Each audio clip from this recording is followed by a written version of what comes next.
For those who don't know who you are, what you do, and where you've been the last month. As we're approaching nighttime here, this continues throughout the ongoing supplies delivery to the other side of Del Rio, Texas. Or how Yeah, so my name is Jorge Ventura. I'm a field reporter for the Daily Caller. So we usually try to cover all the big stories on the front lines. I could actually be on the field for them. So I know a lot of people maybe became familiar with my work last year when I was covering the riots. After that, I really focused on the restaurant industry here in California during the lockdowns. We spoke to hundreds of parents as well and spoke about mental health.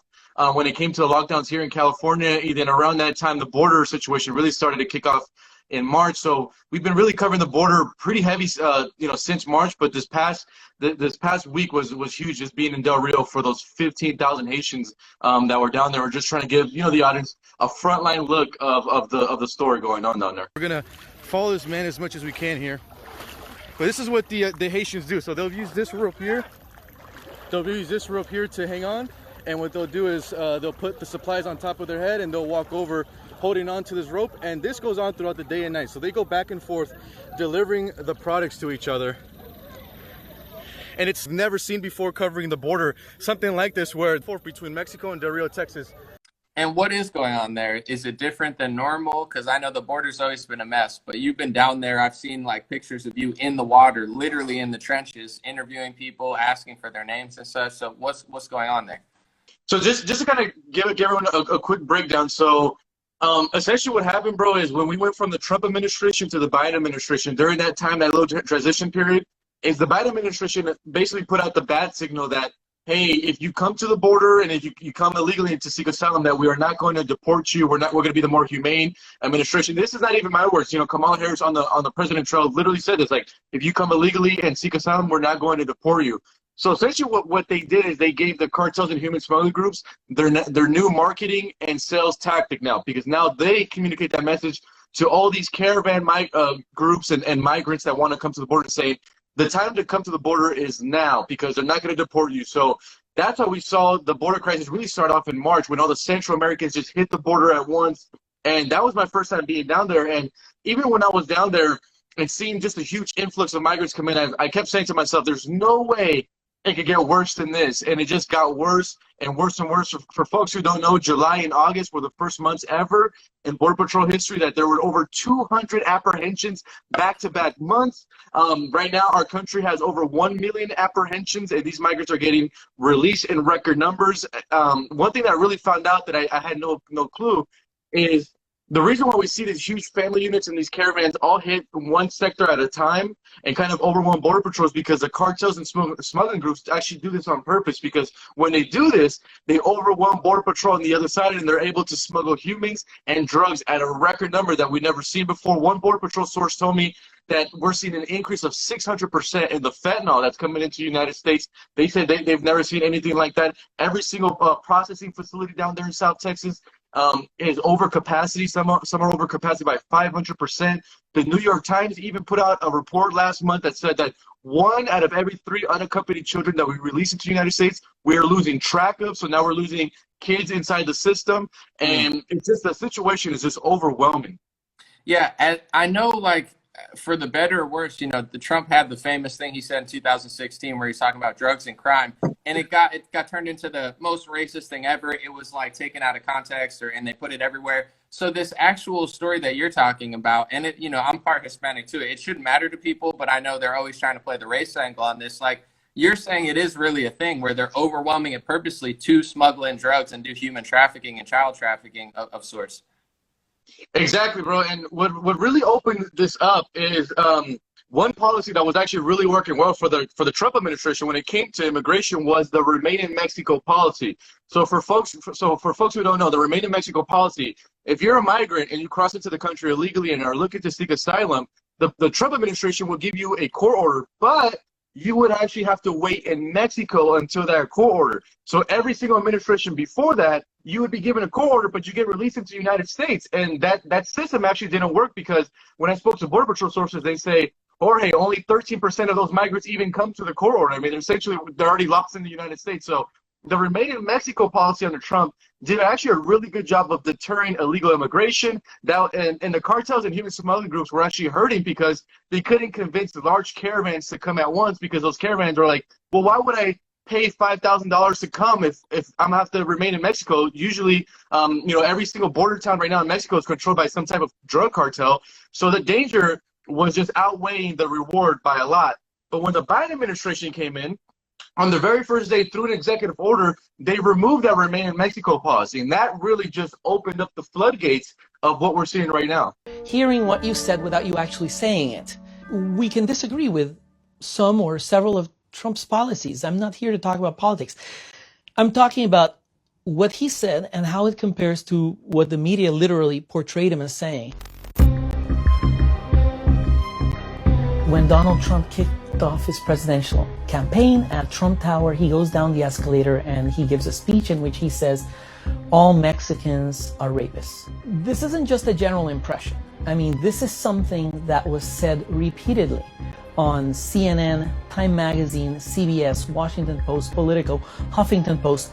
Repeatedly, time and again, we find them literally saying that Donald Trump said Mexican immigrants are rapists. A horrifyingly disturbing and grotesque thing to say. If Donald Trump said that, then absolutely he should drop out. The fact, of course, is that's not quite what he says. What he says is, when Mexico sends people, they're not sending their best. They're sending people that have lots of problems. They're bringing drugs, they're bringing crime, they're rapists. And some, I assume, are good people. And what he did say, was graceless. It was inappropriate. But gosh, he didn't say that all Mexicans are rapists. That's just not what he said. He's complaining that somehow he thinks the Mexican government is sending people that have lots of problems. But the media fixated on 2 or 3 words, they're rapists, and decided that the noun there must be the worst possible interpretation, meaning all Mexicans.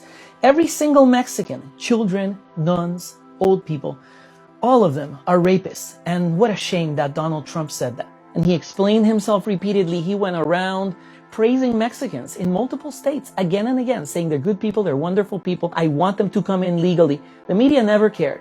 What they cared about was this cartoon to not echo a stereotype, create a stereotype that I had never even heard of, that all Mexicans are rapists. What's stunning about these stories, these memes, is that even despite their being so incoherent, the media is able to just keep them going endlessly by systematically neglecting every shred of evidence against the story. I remember reading in Huffington Post a couple of years ago that they cited a study that said around 80% of young girls coming from Central America were being raped or sexually assaulted in some way.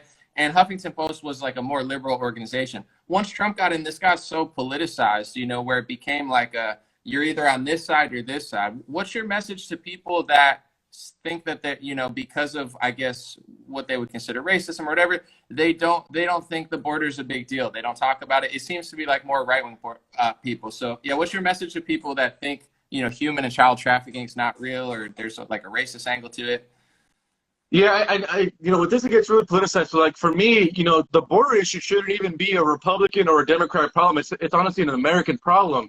And for those, for the progressives or those more on the left who don't even talk about this issue, they're always talking about issues that are impacting Black and brown people. Well, who do you think is getting sex trafficked and getting human smuggled in record numbers right now at our southern border? It's Black and brown people. And I'm encountering every single day, I'm encountering migrant women, children that have been raped, sexually assaulted on their way up. I meet unaccompanied minors that their families will send them to the border all by themselves. And right now, these border patrol, these processing centers are actually getting reports of sexual abuse. Even NBC News, who's obviously the left-wing mainstream media, even they're reporting that migrants are getting sexually assaulted in these facilities. So my biggest thing is take the politics out of it and just think about the humans, man. Think about the people. Like for me, I've been trying to tell people, like from what I'm seeing, this is a humanitarian crisis. And whether you're a Democrat or Republican, like it doesn't matter. If you're an American, we should care about what's going on our border, because we're literally empowering the cartels and smuggling groups to traffic people and smuggle people into the United States in record numbers. And for the cartels, these people are nothing but products. If I can, and I wanted to show you guys how these things, is these bracelets. So anytime we encounter migrants, they're wearing these bracelets. So what do these bracelets mean? These means that they had to pay a human smuggling group or a cartel to cross into the United States. So this is literally proof that they're being treated like Amazon products, like a product that you buy online with the shipping label on it. And here in Spanish it says entregas, which means delivered. Different color bands mean different color groups that they were smuggled in. Also, for migrants, two things happen: either they've already paid their way, so they're able to come into the United States and their debt is cleared. But for the migrants who can't afford to pay their way but still do it, what the cartels do is they'll hold a debt over them, and essentially we have indentured servants, basically modern-day slavery here in the United States. So I just want the viewers to look at this one more time, because this makes it more real when you see human beings being treated like shipping products. And this is something that, for some reason, anomaly, I don't know why it hasn't made the mainstream news. They even have serial numbers on them. I mean, this is insane. And they're like, when I was speaking to a Border Patrol source, he says the human smuggling groups and cartels are making up to $14 million a day just doing this. We're not even talking about fentanyl and the other drugs that are making their way into the United States. That's crazy. I want to talk about the fentanyl situation, because in America, we used to be getting more and more healthy, living longer. And then a couple of years ago, I think our life expectancy started going backwards. One of the things is definitely suicide at younger ages. I think heart disease, obesity, all that weighs in. But I think a big one is drug overdoses. Last year during the pandemic, we had a record number of drug overdoses. And fentanyl seems to be the silent killer for so many children, so many adults, and so many people, that it's not even like they overdosed purposely or they really had a huge problem. It's like they just got something off the street or had something mixed and they had no idea and just dropped dead. So what did you learn, or what do you know about the fentanyl coming in from Mexico? Like, where's it coming from? Why does nobody seem to care about it in America, as far as, a silent killer of tens of thousands of our friends and family members?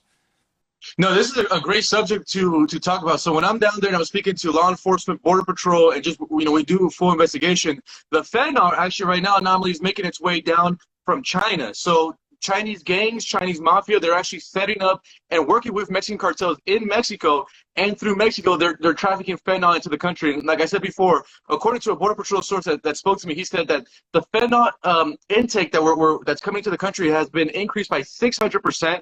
This fentanyl is making its way to American towns and cities, and maybe for some reason that it's not talked about enough is that it's really affecting poor white communities right now, working class communities in states like Ohio, Pennsylvania, and Michigan.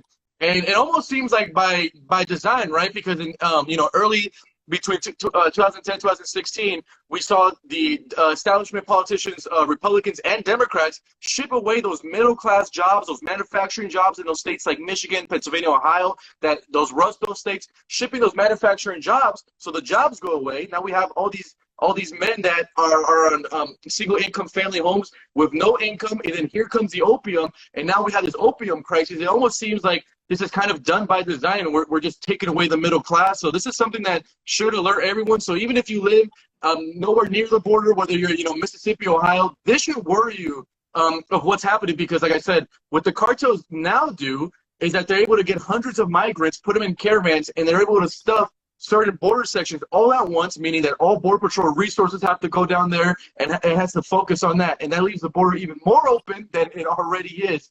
And we're seeing record drugs being smuggled. So during last week, anomaly, during during the Haitian migration under that Del Rio Bridge, Border Patrol had to call an extra 400 agents just to be under that bridge. So what that meant was Border Patrol checkpoints from there to Laredo and even to McAllen were all unmanned. So you have to imagine that the cartels were smuggling drugs easier than ever. And right now the Chinese are really taking advantage of us with this whole process. I mean, they have to be laughing at us the way that it continues to be smuggled in with no type of security or enforcement.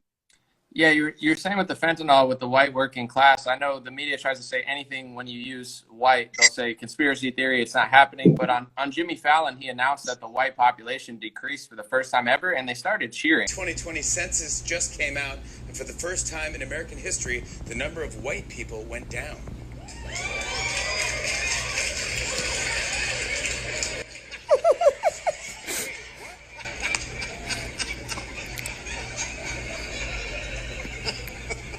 Interesting reaction to that. So they're like cheering on the murder of people just because they're a skin color that they perceive as, I guess, not favorable at this time. It's crazy. As far as the, I guess, cartels using it as a distraction is what you're saying, and then they do this. Do you think China's involvement, like, do you think they're doing it for money reasons, like these, and maybe you don't know, but just your guess, like, is it because they want to make a lot of money, or do you think it's more nefarious, like they're purposely trying to kill Americans? I think it's a little bit of both. Obviously, there's money to be made for these groups, but I also think it's a way for them to keep just hitting us any way they can, for them to make their way to be the #1 superpower. And like I said, this fentanyl, not only is it's really impacting these working class, but really in the communities where we had great manufacturing jobs. I mean, places like Michigan. You look at pictures of Detroit, Michigan back in the 80s. It was a beautiful, rare-eating city with great middle-class jobs where you could have the father who works that job on a single income. His wife could stay home and raise the kids. It was a beautiful middle-class life that almost seems by design that they destroyed it, whether it's Democrats and Republicans coming together and agreeing on trade deals like NAFTA. But one thing anomaly that we've actually doing here, I'm actually set to release a new documentary on this, but here in Southern California, these groups are even coming in here and starting up illegal drug operations. And we actually just did a full investigation where some of these operations were actually being controlled by the Chinese mafia that actually bring in Chinese nationals through the southern border. So now we're even seeing like groups like criminal organizations like the Chinese mafia smuggle their own Chinese nationals through the southern border and start up drug operations here. So I do think, as of right now, it's a little bit of both. I know that the Chinese Communist Party, they're well aware that fentanyl is being made in their country and trafficked into the United States, and they're not blinking. And I would have to imagine they love to see what's going on to our communities.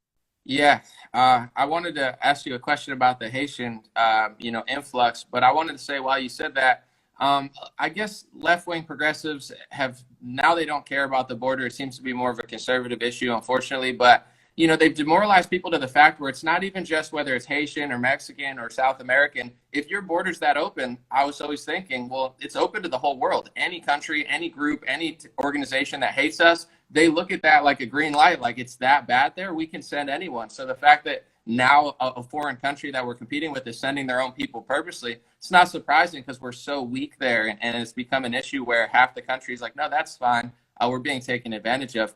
How did the Haitian migrants get there, or where did they come from? Because Haiti's not an easy place to travel from, and amongst the horse, rain thing that you could talk about as well, people just didn't seem to talk about, and I was curious, how did they get there? So one thing that we found out from just running a full investigation on there is that in 2010, when Haiti had their massive earthquake, Chile actually opened up their arms, and what they did is they begun flying and boating Haitians into Chile. So over the years, you had a huge Haitian population down there in Chile. I'm talking about over 50,000 people living in Chile who are Haitian descent. And over the years, they got citizenship, they got IDs, and they actually had like middle-class lives working in Chile. Not everyone was in the middle class, but they were able to work and get jobs. And like I said before a little bit earlier in the conversation, so when we went from the Biden administration, from the Trump administration to the Biden administration during that transition period, the human smuggling groups, through communications like Facebook and WhatsApp app, connected with these Haitians and essentially told them, if you want to come to the U.S., your time is now. So since the beginning of the year in January, all these Haitians actually started traveling through South America, through Central America, and to Mexico before making their way to the U.S. border. What happened was they were able to pay off smuggling groups and Border Patrol agents in 11 countries to get to the United States. But before they get to the U.S., all the Haitians got stuck in Tapachula, Mexico. So for folks who don't know, Tapachula, Mexico is a Mexican state on the southern border of Mexico. So what happened there is when these Haitians got stuck in Tapachula, the local government right there told the Haitians, hey, we can't let you guys travel through Mexico without proper documents, so we need to process them. The huge issue here, though, anomaly, is that the Mexican local government never processed any documents. So essentially what they had was they just had a bunch of Haitians continue to build up, living in Tapachula to the point where the local government actually couldn't even handle the large population. So on September 12th, which is it's a week of an independence holiday in Mexico known as the Grito, the Mexican local government gave the Haitians a 3-day pass to leave the state of Tapachula, in which the Haitians did.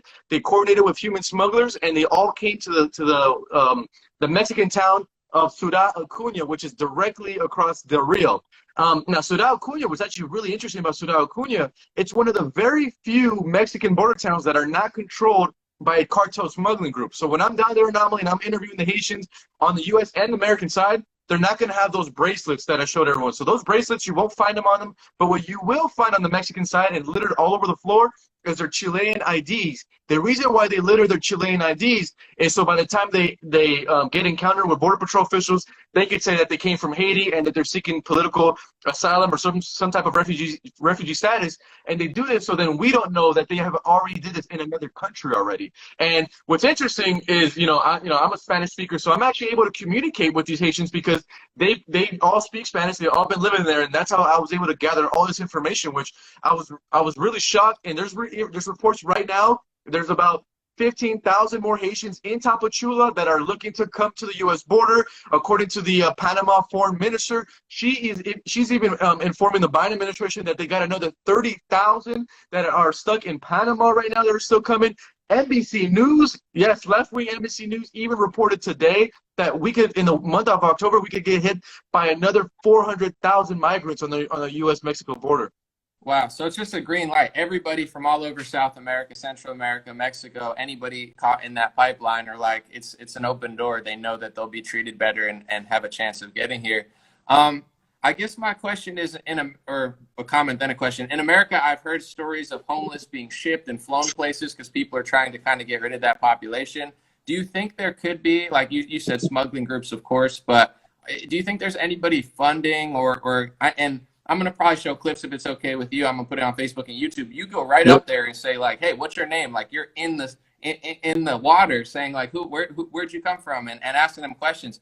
Is someone else like funding them or supporting their movement? Because when they come in the tens of thousands, it just seems pretty organized. Yeah, so from what I've been able to find out, and we still have to do a lot of more reporting on this investigation, so it's not clear cut yet, but we are finding out that a lot of the money is coming from these NGOs and these Catholic organizations that just flood money to these migrants for them to make their journey here.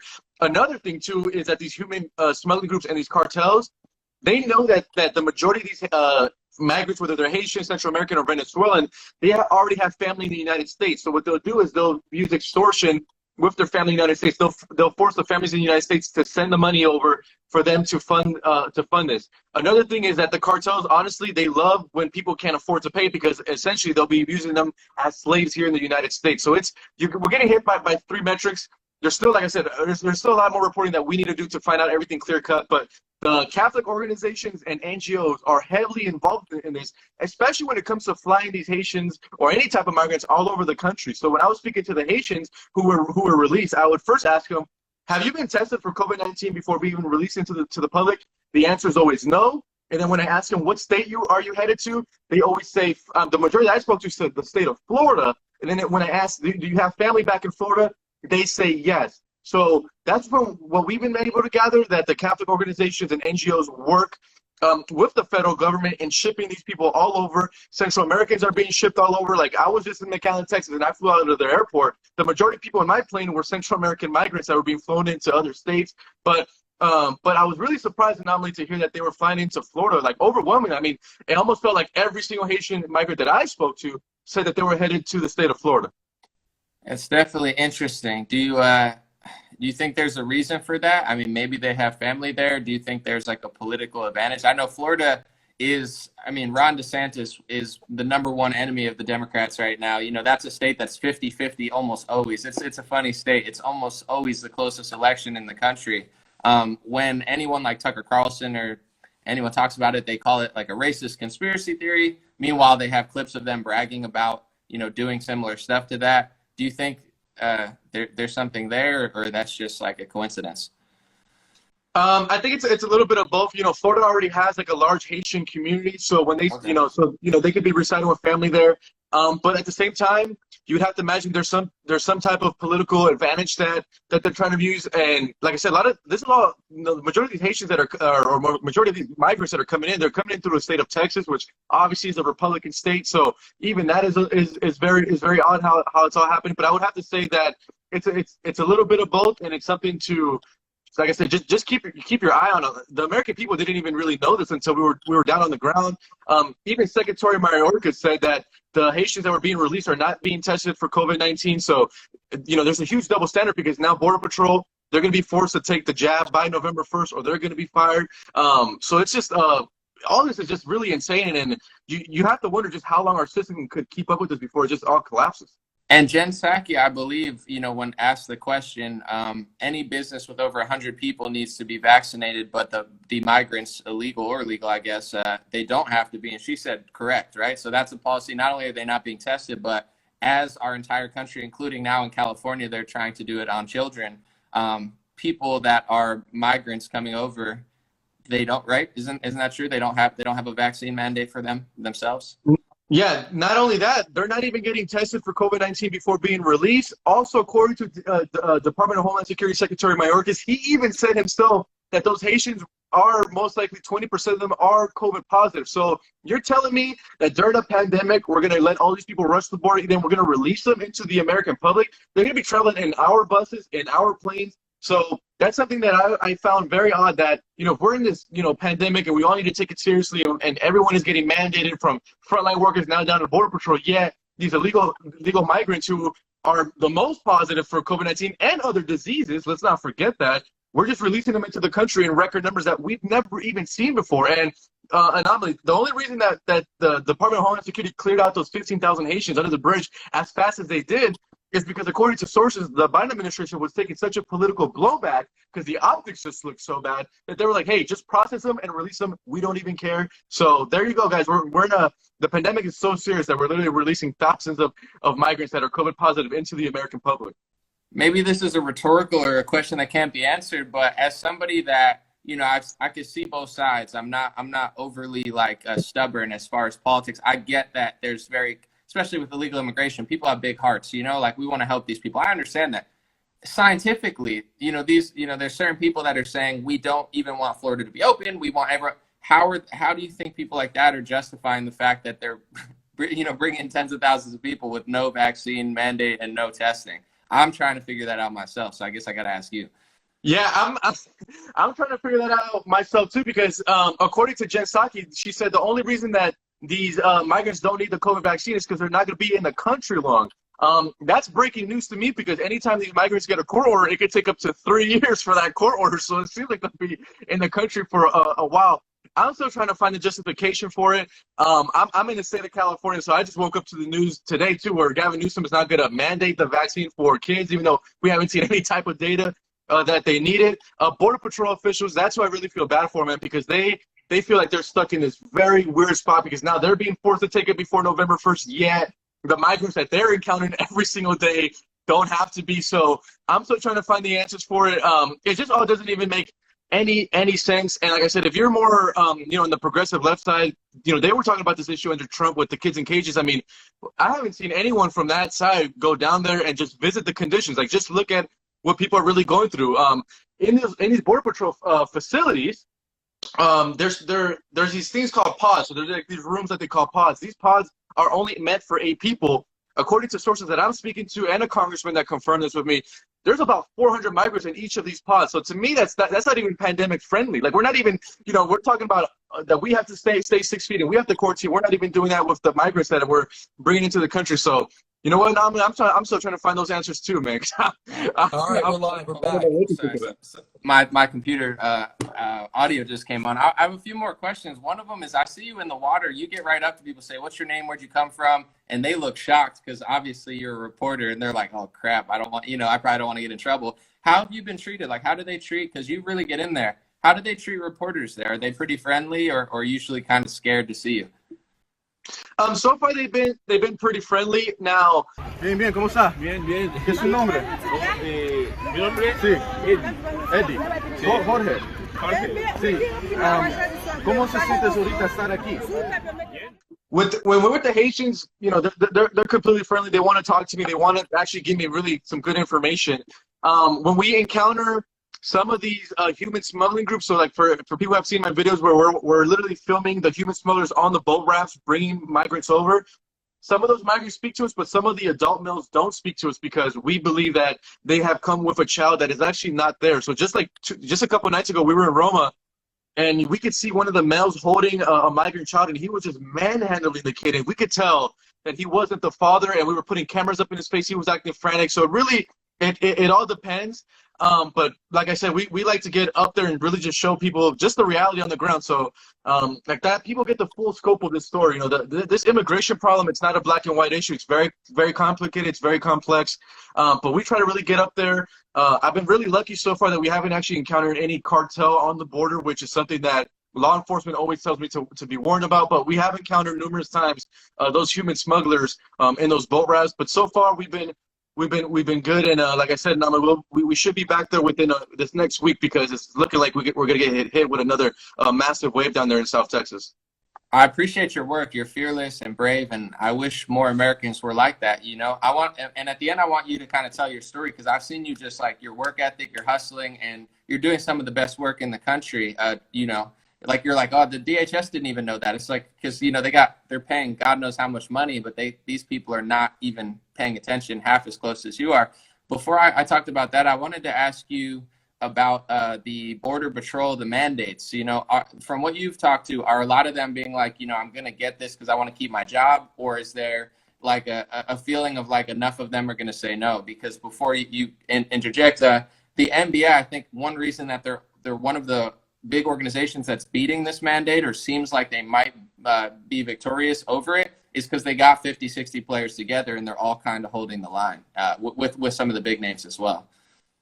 Yeah, so what I'm hearing from my sources, it's a 50-50. You know, you have half of Border Patrol who are very worried, you know, of being fired, but we also have the other half who say that they're either going to walk out and hold the line, knowing that during this migrant crisis, you need as much agents as possible. So what I'm getting is a 50-50, but they are all of them that I'm speaking to, angry, frustrated, especially because the last week we came off the fake whipping story, so they felt like the Biden administration was attacking them particularly.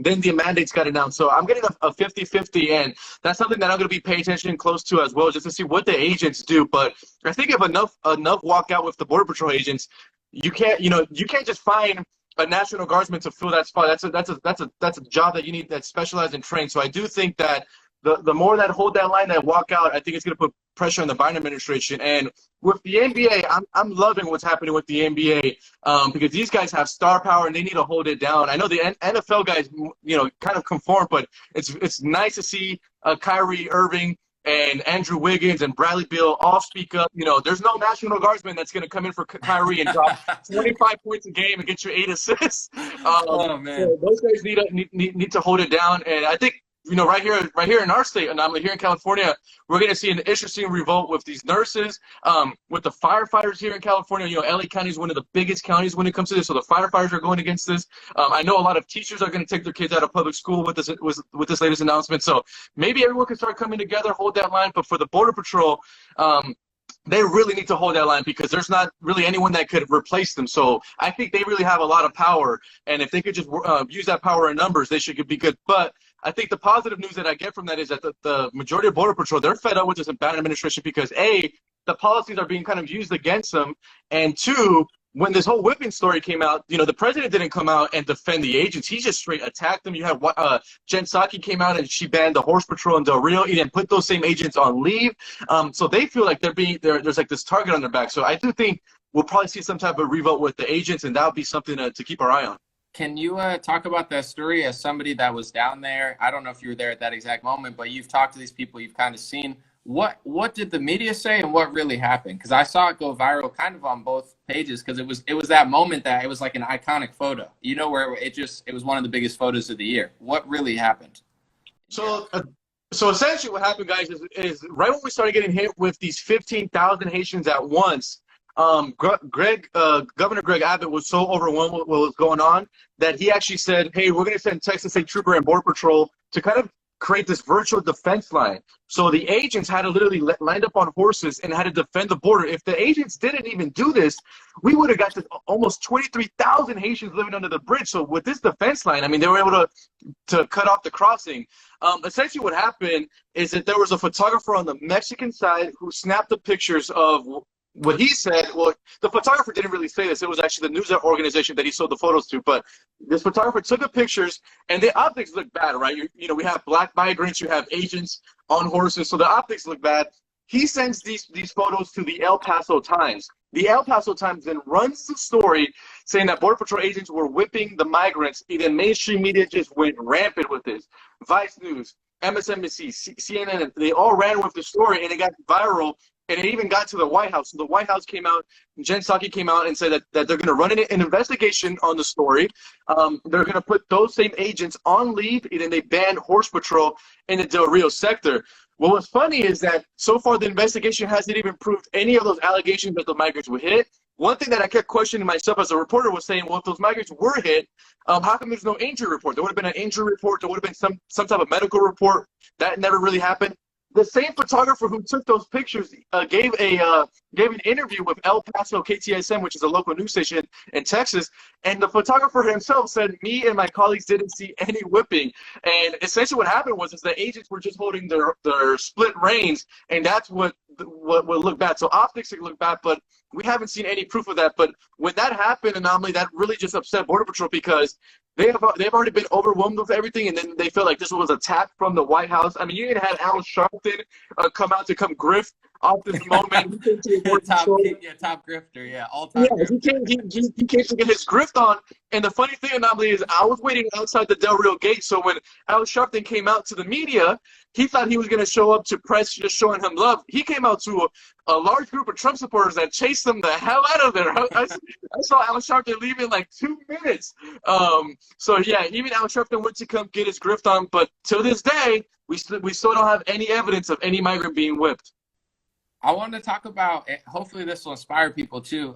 Myself, I'm a hustler in the sense of when I play basketball, I hustle. When I work, I don't have family in the TV or music industry, so I was always like, I got to just go so hard. I saw that in you early on, and I've just seen you just do so well for the country, for yourself in general, because your work ethic is phenomenal. And for the stories, you're just there. For the mandates in California, you're there. The border, you're there. So can you tell people a little bit about your work ethic, how you've gotten to where you're at, and just in general, like your mindset on why you work so hard and why you really push it like that? Yeah, man, that's a great question. So basically what happened with me, guys, when I was in high school, I was the type of kid that was always on drugs. I was always drinking, and I was just a huge failure in my 4 years in high school. And I remember when I got out of high school, just to see that all of my friends went to big universities and I stayed back in my hometown, I felt like a loser, and I feel like I had to rewrite my story. So, after high school, I worked a bunch of odd jobs, bunch of sales jobs, and I didn't feel like I was fulfilling myself. I feel like I wasn't on my purpose or on my destiny. And I remember just thinking one day, bro, I remember I used to work for T-Mobile. So I remember one day I was selling phones, and I thought in the back of my head, I said, man, if I die today, all I'm going to be remembered is as a kid that sold somebody an iPad. I'm like, there's got to be more to life than this. There has to be a legacy that I could leave behind for my kids. So I actually called my mom. I had kind of a midlife crisis at a young age, and I called my mom. I was 21. I said, Mom, what should I do? I'm completely depressed. I know I'm not aligned with what I'm supposed to do. And she would say, hey, you always wanted to be a reporter. Go back to school, start from ground zero. And I just went back to school, man. And a big inspiration for me, man, is I used to really listen to these old school Kobe Bryant interviews. And Kobe would be the type of guy where be like, yo, if you're in the gym at 7 a.m., I'm in the gym at 2:30, and I'm going to do whatever it takes to outwork you. He says, he's like, I'll be in the gym all day while you go party, while you go spend time with your girlfriend. I'm going to be working. And then I kind of just took that mindset on and said, you know what? That's going to be me. Everyone that I see around me, I'm just going to outwork like crazy. I want them to know that I'm crazy about what I'm doing. So I already had a huge passion for journalism. So when I started going to school, a big thing when I was going to journalism school, bro, is that every 3 weeks, our professor would require us to have one story in. So for me, I was like, F that. Every 3 weeks, I'm going to have 3 in. And then so every week, a student would turn in 1, I got 3. The next week, they turn in 2, I would be at 6. They go 3, I was at 9. And I was just obsessed with outworking people, being in the field and just grinding. And then, I want to leave a legacy for my kids. I think that's really the biggest thing is I want to be able to have kids when they look at them and say, I did everything I can to leave a legacy behind. I want you guys to do those same things. So I'm a big hustler in that regard. But also I think too, man, is that, both of my parents, they came from El Salvador as immigrants. They came during the Civil War in the 90s. And for me, I want to make my parents and have our name to be proud. So like for me, I couldn't look at my mom in the eyes and be like, damn, my mom risked her life. She ran away from a civil war so I could just work at a cell phone store. I'm like, no way, man. I can't have that down on my legacy, on our family's legacy name. So I'm just in love with it, bro. I'm competitive. I'm in love with this game. I love, grinding. I love Mondays. When I see my competition on my Insta story, when I see my competition out on the club on a weekend, I get excited because I'm like in there locked in. I'm crazy like that. So I'm competitive, man. I want to win. I've already told myself, like, I'm so in love with what I'm doing. I'm willing to die for it. So if I'm out in the field, that's why I always put myself in these situations, because I'm willing to die for it, man. I believe in it that much, and like, I love it, man. I can't stop, and every day is a blessing to wake up, grind, and make my family proud one day. How old are you now? Because you're saying when you're 21, you're doing that. You're pretty young, 26 right now. 26? Yeah, you got a huge head start. I love that you brought up Kobe, because I think Kobe and Michael, Michael Jordan, they always say Kobe kind of studied Michael, and they had that crazy mindset. But it's like, if you want to be the best, that's what you have. When I watched the Jordan documentary, I don't know if you saw it. It's fantastic. It's the one about the Bulls. And I kept seeing how competitive he was, and it reminded me of myself. Let me just make this clear. I'm not Michael Jordan. I'm not trying to compare myself, but it did make me excited because I like to, everything was a game to him. He's always playing. He's always competing. He's always gambling. I'm like, man, I like to think that way too. So I'm definitely far from Michael Jordan athletically or in general, but I did like to, and it was inspiring for me to even go harder. I'm like, okay, that's not, some people think it's crazy, but like you said, if you put that much time in, especially when you have your family come from there, like me and you, I don't have, some people have like a big fortune waiting for them, or some people have some people that are like, here, come, this is a family business. For me, I'm like, I don't really have another option. I dropped out of college. And it's great to hear that, because I've seen you for years, and just in general, even now, your work ethic is bar none, and I love it. Because it's like I want to see more people do more, and I don't want to push people too hard, but in this country, you don't have to be looking at this politician. That's cool, but if you could be a great American and do something and contribute to your country like Jorge and a lot of other people, it would be helpful at this time. No, I appreciate that, bro. Like that means a lot hearing it from you, man. And the crazy thing too, bro, is just to let everyone know, I was at a community college, so like I always had that chip on my shoulder, because anytime an internship would pop up, they would always give it to a kid at UCLA, USC. So that chip on my shoulder just kept growing. I was frustrated. I was angry, man. I was just like, what? When is my chance is gonna come? But you know what? You just gotta put your trust in God, and just know that if you work hard every day, it's gonna come to you, man. Because at the end of the day, the universe can't deny hard work and determination, because if you come at it like a freight train, 100 miles per hour every day, you will not be denied. But no, man, hey, I admire what you're doing, man. And a lot of the things that are going on in our country, Anomaly called it out like 2 or 3 years ago. So they say, you're always much ahead of the curve. So I appreciate you, bro, and I love your work, man. Thank you so much. I have to say, Daily Caller is super smart for paying you and employing you. And, because you're, for any media corporation, you're such an asset. So they're super, super wise for getting on you early on. On that note, I got to get a little competitive now.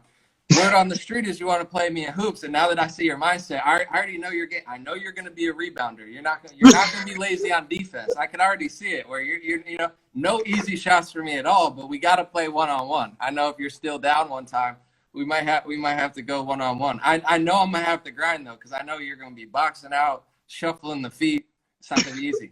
Yo, no, we definitely gotta get that game. But I've been seeing you, bro. You've been in the gym working out, so you might be posting me up a little bit. Yeah, I mean, I'm trying to get bigger, because I see how crazy shit's getting. So I made the song "Too Jack for the Gulag" kind of as a joke, but I'm like, if they're sending me to gulags, I better be huge. I better be as fit as I could be to take on whatever's coming on. But listen, I'll already give you my scouting report. My shot's okay, but I'm a hustler. I rebound. I play D, and I got a wild layup. I be coming like Kareem with some crazy hooks and stuff. So I'm just letting you know, you can have the scouting report for free. I want no excuses. No, yeah. Let's do it, bro. We'll get a nice date for this basketball game. Either we could do something where we could live stream it for the audience, or however we can have Patriot Jay come and do a little performance. So I'm ready, bro. Yeah, and I want